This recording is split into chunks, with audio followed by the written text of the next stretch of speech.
वैसे तो हर 4 साल बाद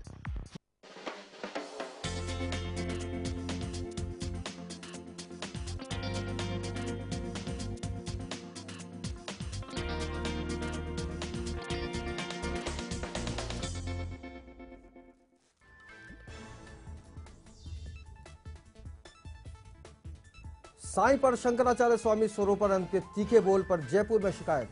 स्वरूपानंद के बयान से नाराज साईं भक्त ने दर्ज कराई शिकायत।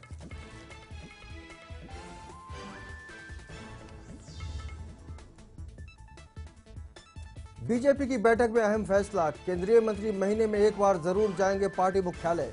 पार्टी के बीच बेहतर तालमेल बनाने के लिए लिया गया फैसला।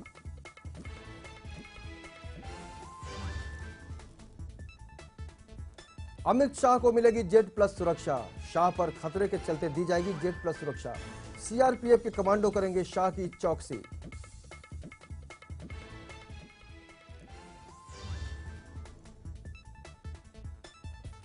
मुंबई वासियों पर मेहरबान हुए इंद्र, लेकिन बारिश के बावजूद मुंबई में आधी रात से शुरू हुई पानी की कटौती।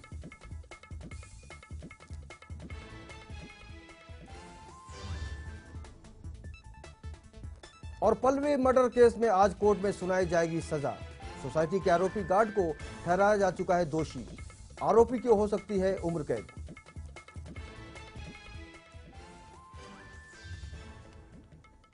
नमस्कार, मैं हूं अमनिंद राजतोष। लेमन न्यूज में आपका बहुत बहुत स्वागत है। भारत की पहली सेमी हाई स्पीड ट्रेन का ट्रायल सफल रहा।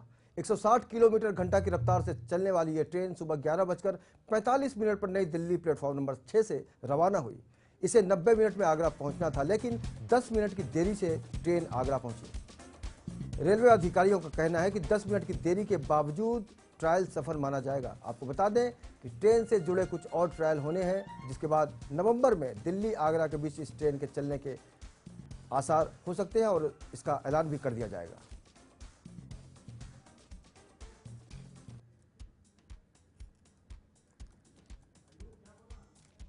अब बात अगली खबर की। आज सुबह शेयर बाजारों में प्रमुख एक्सचेंज बीसीई की तकनीकी खामी सामने आई। इसी के चलते कारोबार काफी देर तक बंद रहा, लेकिन फिलहाल तकनीकी दिक्कत को दूर कर लिया गया है और कारोबार दोबारा से चालू हो गया है। पिछले 23 दिनों में यह दूसरी बार है जब यह किसी वजह से बीसीई का कारोबार ठप हुआ है। इससे पहले 11 जून को भी इसी तरह की तकनीकी खामी के चलते बीएसई इंडेक्स पर कारोबार बंद हुआ था। हालांकि बीएसई ने कहा है कि नेटवर्क सर्विस वेंडर HCL की टीम तकनीकी दिक्कत को दूर करने की कोशिश में लगी हुई है। जैसे ही दिक्कत दूर होगी, कारोबार शुरू हो जाएगा।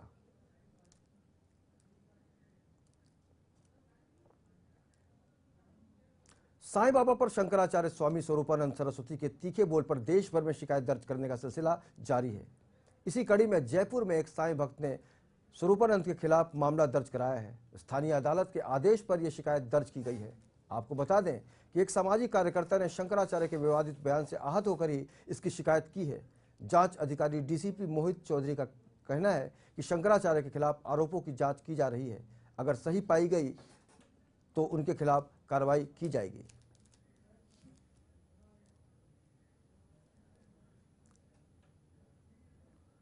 स्वामी स्वरूपानंद के तीखे बोल के बावजूद साईं भक्तों में उनके प्रति जो आस्था है वो लगातार बनी हुई है और कोई भी कमी नहीं है। देश भर से साईं भक्त शिरडी साईं दर्शन को पहुंच रहे हैं और अपनी आस्था जाहिर कर रहे हैं। आपको बता दें कि स्वरूपानंद ने कहा था कि साईं भगवान नहीं है, लेकिन साईं भक्त साईं बाबा को भगवान के समान ही मानते हैं।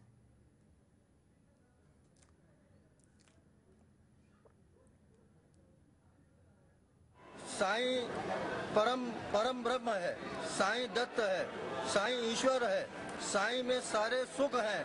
साईं की पूजा करके जो आनंद मिलता है वो किसी में आनंद नहीं मिलता। और मेरी जो भी मनोकामना है आज तक वो सभी पूरी हुई है। हम आ रहे थे, हमारी गाड़ी की चाबी उसके बोनट में रह गई और सारे मर्सिडीज वालों ने कह दिया कि वो नहीं खुल सकती है। अचानक एक क्या ड्राइवर ने स्विच दबाया, बोनट खुल गया। इसमें आप क्या बोल सकते हैं? में कमी को देखते हुए मुंबई के कई इलाकों में आज आधी रात से बीएमसी ने 20% पानी की कटौती करने का फैसला लागू कर लिया है। ये कटौती कुर्ला, चेंबूर, शिवड़ी और देवनार इलाकों में की जा रही है। हालांकि मुंबई समेत महाराष्ट्र के कई जिलों में बारिश होनी शुरू हो गई है। इससे आने वाले दिनों में पानी की किल्लत से निजात मिलने की उम्मीद है।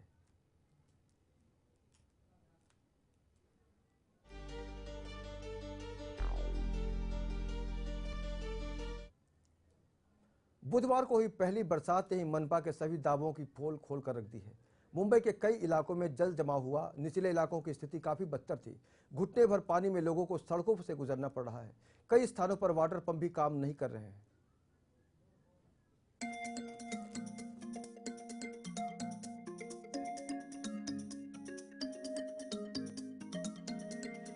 मानसून की देरी से परेशान मुंबईकरों पर जब इंद्र मेहरबान हुए तो मुंबईकरों ने राहत की सांस ली, लेकिन पहले ही बरसात ने मुंबईकरों को जलभराव की स्थिति से जूझने पर मजबूर कर दिया। जी हां, मुंबई में जब बरखरानी ने दस्तक दी तब एक तरफ मुंबईकर गर्मी से राहत की सांस ले रहे थे, तो वहीं दूसरी तरफ मुख्तलिफ इलाकों में पानी भर जाने से मुंबईकरों को जलभराव की स्थिति से दो चार होना पड़ा। मानसून से पहले बीएमसी जलभराव जैसे हालात से निपटने के लिए पूरी तैयारी का दावा कर रही थी, लेकिन पहली ही बारिश ने बीएमसी के दावों की पोल खोल कर रख दी। बीएमसी के दावे कितने खोखले थे, तस्वीरें देखकर इस बात का अंदाजा लगाया जा सकता है। सड़कों से लेकर रेलवे ट्रैक तक मुंबई पानी पानी थी। पानी भरा होने के कारण कई जगहों पर मुंबईकर्स को रेलवे ट्रैक पर पैदल चलने के लिए मजबूर होना पड़ा। घाटकोपर, विद्या विहार, लोकमान्य टर्मिनस मार्ग समेत मुंबई के मुख्तलिफ इलाकों में पानी भर जाने के कारण मुंबईकर्स को दिक्कतों का सामना करना पड़ा। ऐसे में सवाल ये उठता है कि बीएमसी हर बार मानसून से पहले बड़े बड़े दावे करती है, लेकिन बारिश का मौसम आते ही क्यों बीएमसी के दावे खोखले साबित होते नजर आते हैं।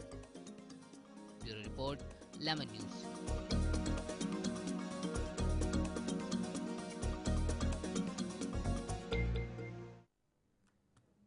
वाकई ये सच है कि जब भी बारिश होती है तो मनपा की भूमिका पर कई सवाल उठते हैं। निश्चित रूप से आम आदमी को परेशानी महसूस होती है। अब बात करेंगे अगली खबर की। मुंबई में बुधवार को भारी बारिश ने मुंबईकरों को तो परेशान किया ही, नई नवेली मुंबई मेट्रो की भी पोल खोल कर रख दी। गुरुवार सुबह मुंबईकरों को एक महीने पहले ही शुरू हुई मुंबई मेट्रो में ऐसा नज़ारा दिखा जिसने उन्हें हैरान कर दिया। बारिश के दौरान मुंबई मेट्रो कोच के अंदर भी पानी बाकायदा बरस रहा था। हालांकि मेट्रो अधिकारियों ने एक कहकर अपना दबा बचाव किया कि टेक्निकल खराबी की वजह से डिब्बे के अंदर पानी बरस रहा था, इसे मेट्रो को तुरंत हटा लिया जाएगा और गुरुवार को उसे फिर से सर्विस पर लगाया जाएगा। इस दौरान मुंबईकर खुद को पानी से बचाते नजर आए।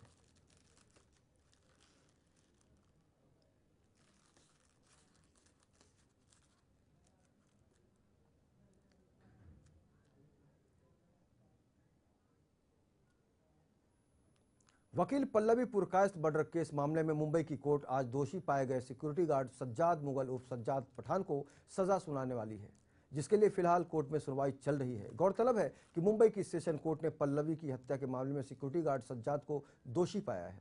आपको बता दें, मुंबई के वडाला में 25 वर्षीय वकील पल्लवी की 9 अगस्त 2012 को बिल्डिंग के गार्ड सज्जाद ने छेड़छाड़ के बाद मार डाला था। बताया जाता है कि सज्जाद ने वारदात को अंजाम देने के लिए पहले फ्लैट की बिजली काटी और फिर ठीक करने के बहाने अंदर घुसा था। सज्जाद ने पल्लवी के साथ रेप की कोशिश की, लेकिन विरोध करने पर उसने पल्लवी को मार दिया।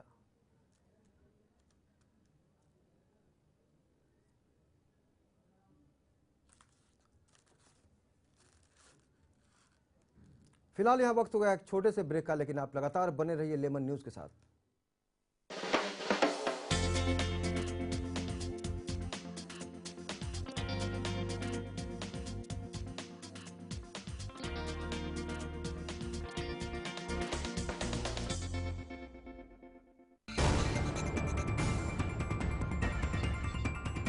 Mega fine agro concept limited company का फर्जीवाड़ा, दुगनी रकम के नाम पर करोड़ों की ठगी।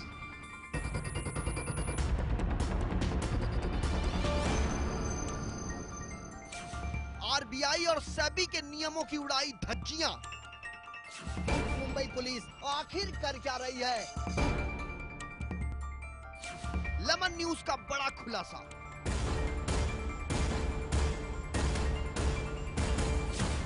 देखिए दिन भर सिर्फ लेमन न्यूज पर। जो परसेंटेज ऑफ वोटिंग है ये बम्पर माना जाता है।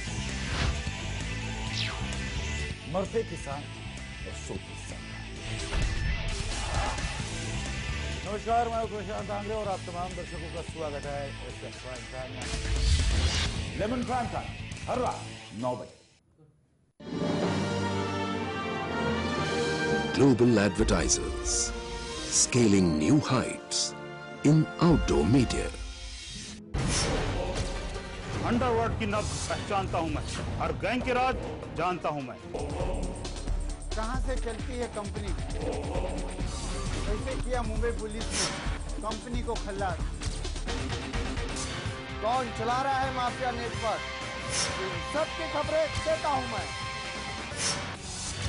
इन 22 सालों में गैंगवार मैंने देखे, गली के गुंडों को डॉन बनते मैंने देखा। लेमन न्यूज के क्राइम टीम रखेगी अपराध जगत पर पैनी नजर। Welcome to lemon home theatre friends, मैं हूं सुधा सिंह। आज हमारे साथ में जैकलीन आपका बहुत बहुत स्वागत है हमारे न्यूज़। Thank you. गॉसिप से लेकर लव अफेयर तक, Too much fun. टीवी और बॉलीवुड की छोटी बड़ी हर गपशप, सीरियल और बॉलीवुड का हर मसाला मिलेगा सिर्फ लेमन होम थिएटर पर। रोजाना दोपहर 3:27 पर सिर्फ लेमन न्यूज पर।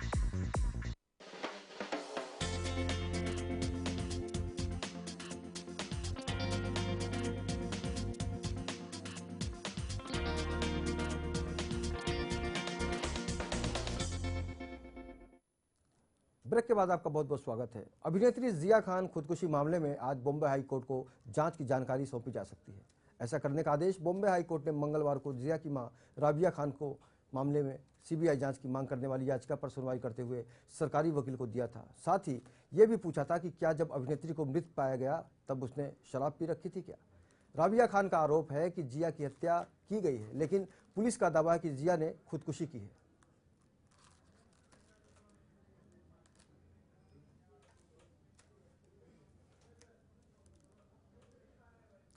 यौन शोषण के आरोपों का सामना कर रहे आसाराम बापू की मुश्किलें एक बार फिर से बढ़ गई हैं, क्योंकि सुप्रीम कोर्ट ने उनकी याचिका को रद्द कर दिया है और कहा है कि वो हाई कोर्ट में जा सकते हैं। अपने गुरुकुल की नाबालिग छात्रा के साथ रेप के आरोपों का सामना कर रहे आसाराम बापू की सारी आशा इस फैसले पर टिकी हुई थी और जाहिर है उनकी परेशानी अब बढ़ गई है।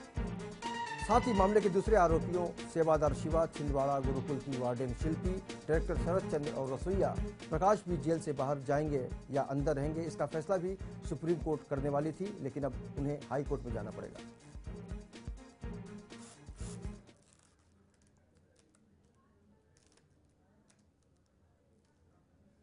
सुप्रीम कोर्ट ने माना है कि दहेज विरोधी कानून का मिसयूज हो रहा है। बुधवार को कोर्ट ने पुलिस को यह हिदायत दी है कि दहेज उत्पीड़न के केस में आरोपी की गिरफ्तारी सिर्फ जरूरी होने पर ही की जाए। सुप्रीम कोर्ट ने कहा है कि जिन मामलों में 7 साल तक की सजा हो सकती है, उनमें गिरफ्तारी तभी की जाए जब पर्याप्त सबूत हो। यह बात सुप्रीम कोर्ट ने एक मामले की सुनवाई के दौरान कही।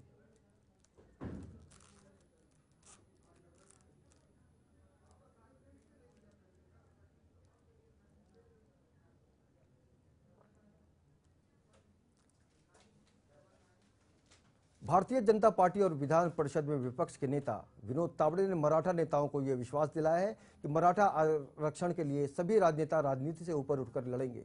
ये आश्वासन उन्होंने शिवाजी महाराज के वंशज छत्रपति संभाजी राजे के प्रमुख मराठा संगठनों के प्रतिनिधि मंडल को दिया है। गौरतलब है कि मराठा आरक्षण लागू करने की प्रक्रिया हाई कोर्ट के पेंच के कारण फिलहाल रुकी हुई है, जिस पर अगली सुनवाई 9 जुलाई को होनी है।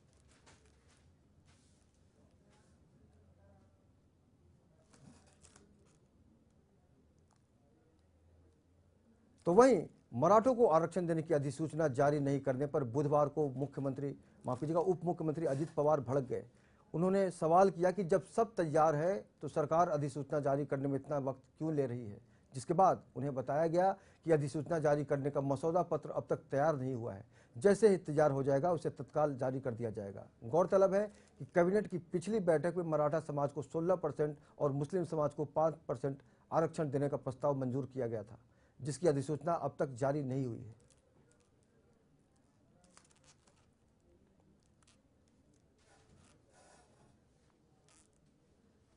अब बात अगली खबर की। महंगाई पर काबू पाने के लिए जमाखोरों के खिलाफ सख्त कार्रवाई करने की बात केंद्र सरकार ने कही है। जमाखोरों के खिलाफ कार्रवाई को तेज करते हुए सरकार ने प्याज, आलू को अनिवार्य वस्तु कानून के दायरे में रख दिया है। आम आदमी की रसोई की इन दोनों महत्वपूर्ण खाद्य वस्तुओं की कीमत पर अंकुश लगाने के लिए सरकार ने भंडारण की सीमा तय करने का निर्णय लिया है।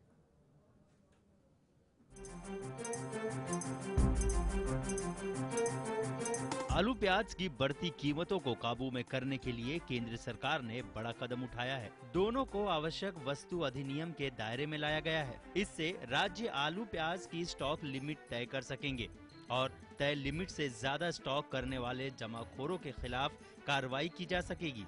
ये फैसले केंद्र कैबिनेट की आर्थिक मामलों की समिति की बैठक में लिए गए हैं।